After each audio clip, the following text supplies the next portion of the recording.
Hi guys, my name is Melody and thanks for stopping by. And today I'm going to do another My History Booktube, and this one is going to be on Wells. Basically, we're going to just briefly talk, and I'll give you some things to read if you want to find any more information. Oh wait, it's going to be about Wales and Scotland.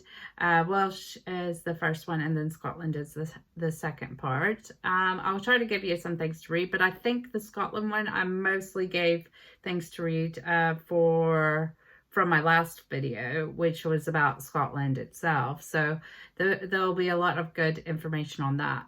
So about Wales, what we're looking at is in the 13th century, was it a failed state as an accurate description? Excuse me, cat hair.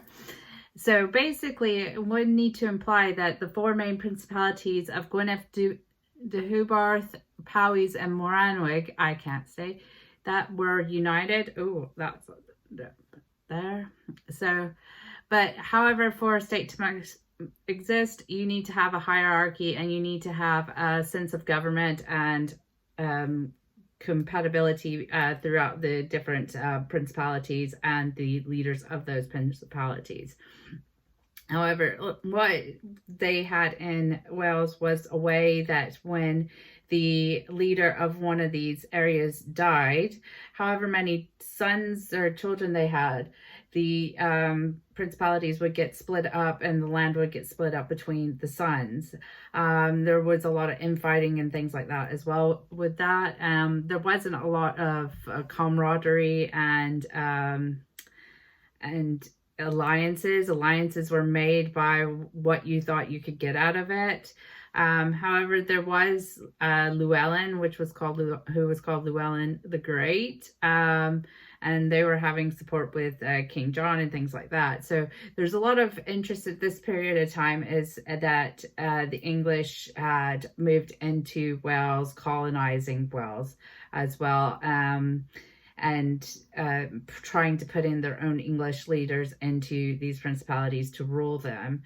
They also tried to handle the Welsh leaders in a specific way, which often did not work and led to fights.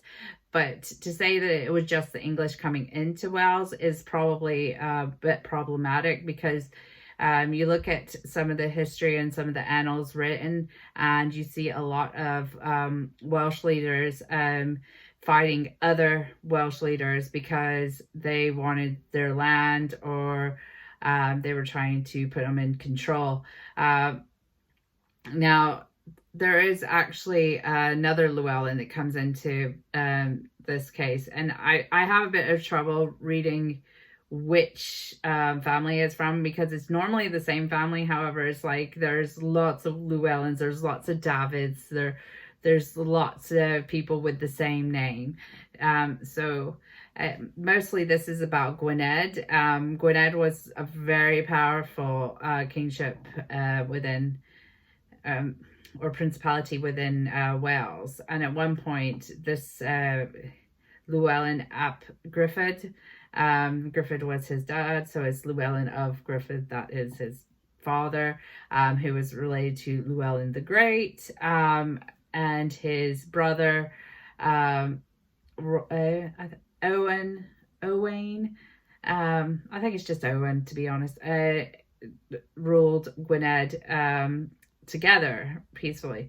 However, the brothers, because there was two more brothers, they split it between those two, and there was two more brothers, Rory and David, and they wanted to try to get the land. So Owen and David developed an alliance to remove Llewellyn from power in around about 1255. But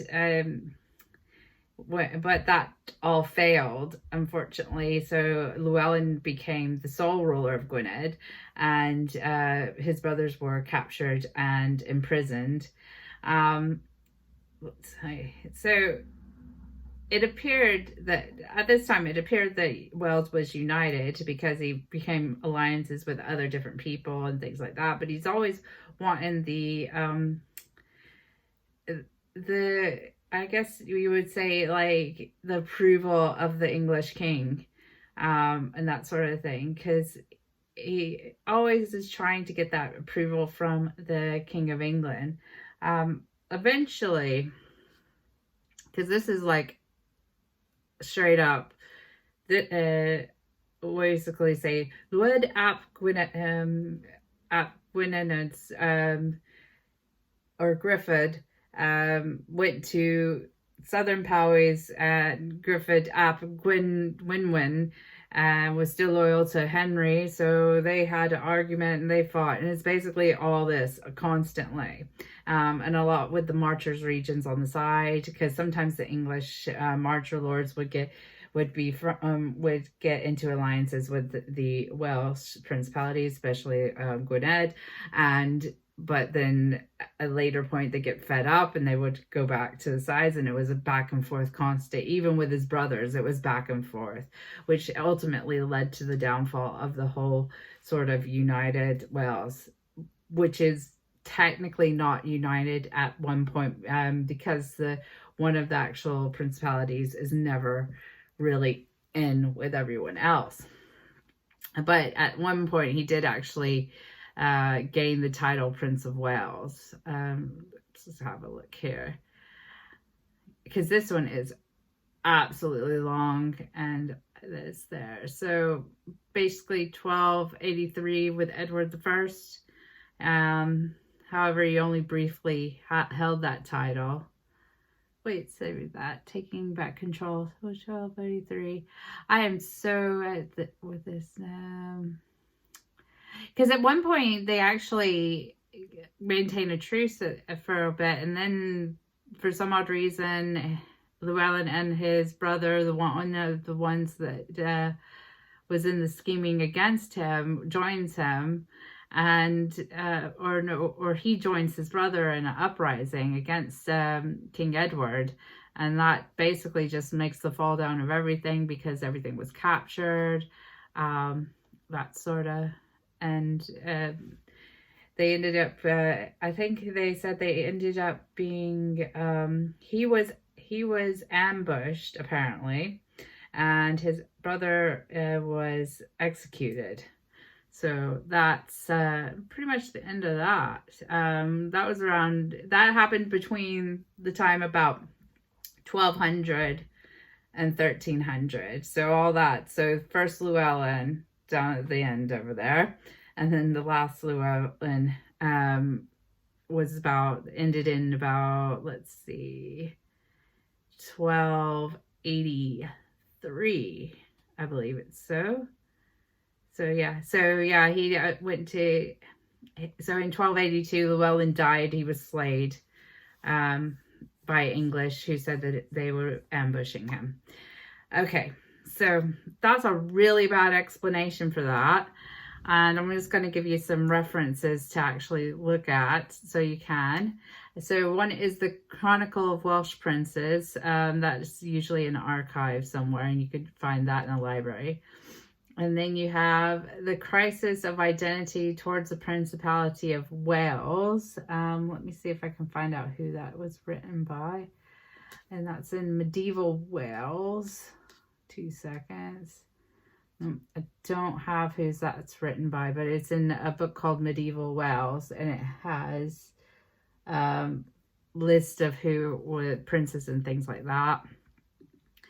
And then you can look up the author, Rhys Davies. Rhys Davies has done a lot of work. So there's a lot of things that Rhys Davies has wrote on Wales. Another one that Rhys Davies wrote was Racial Relations in Post-Conquest Wales, Conversations and Compromise. So that talks about how, I know this is different because like now race relations is like the color of your skin, but back then it was because you were of a different cultural background. So the English believed they were superior to the Welsh, Irish, and Scottish, and so on and so forth. So this actually talks about how they considered the Welsh to be of a different race to the English, and how they were treated and things like that. And it's something that's a very interesting subject because it goes off of a different type of racial inequality than what we have today. You want to also look up Gerald of Wales. Gerald of Wales was a cleric, because most of the writers back in the medieval period were clerics. So he's a good resource for this sort of topic as well. He was also part Welsh and part English. And he frankly showed it in his writings. He also does some writings on Ireland as well, if you want to look those up. And that's just some medieval bits to read. Let me just see if the other one is. Okay, so Scotland is a Norman conquest. Oh yeah, we do. Rhys Davies again comes up in that one, so he's done Scotland as well. So let's have a look here. Basically, I'm just going to tell you that Scotland as a Norman conquest is a completely different topic to what everyone thinks it is, because even though if you go back and you have a look at it, King David actually brought in the Normans as his friends because he grew up in the Norman like not kingdom, but royal court of Henry, and he was raised in the Norman way. So that's something that influenced the Scottish court, or by the time he got back up into Scotland, and he ascended the throne in 1124. So he brought his Norman, and basically Normans spoke French, if you don't know. The Norman sensibilities and type of court and royal kingdom and sort of let's think, what am I saying, government situation. He brought that with him, and he also transplanted royals, not royals, but like officials from England into Scotland to build his own court. So he kind of just made the start and set up the court like the Romans. And it's not like it was a big like, oh, we're going to do this. It wasn't like that. It was like a gradual infiltration.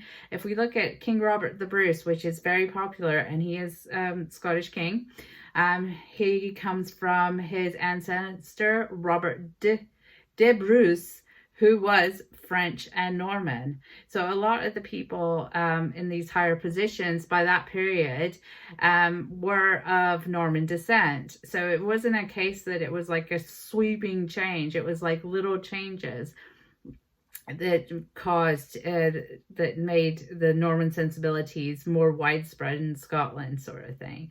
Let me see if I've got like something that you could look up for that one. Oh, I think that a lot of those were from another one, because we've had this online for quite some days, and I think that this might have not come into my books here. But yeah, but what you can do, let me just say that, Kingdom of Scots. Yeah, so no. Okay, so what you can do is, if you just go up and look at all this as well, but you want to look at, like I say, Alex Wolff, David Broom, go to the previous video about the Picts. Normally the same historians are the ones writing on this period as well, but you're wanting to look up King David, Queen Margaret, Alexander, and let's have a look here. So you got the abbesses and Ethel. So basically you want to look up all those people as well. So the Norman conquest and things like that. But Robert de Bruce, not Robert the Bruce, Robert de Bruce, especially King David. So that's my point there. Yeah. I hope you enjoyed this little tidbit of history. I know it's not very well written, and I'm just basically going through and speaking my thoughts on this. And I hope you enjoyed it, and you come back for another one, as I will be doing one more of what I've written. And then I think from there we'll go on and we'll do some actual research, and I'll have points to talk about for that. But if you like this video, you like me, I always keep forgetting to say subscribe, hit the thumbs up, and stay a while, share, do all the things. Stay safe, stay positive. I love you guys, and I will see you later. Bye.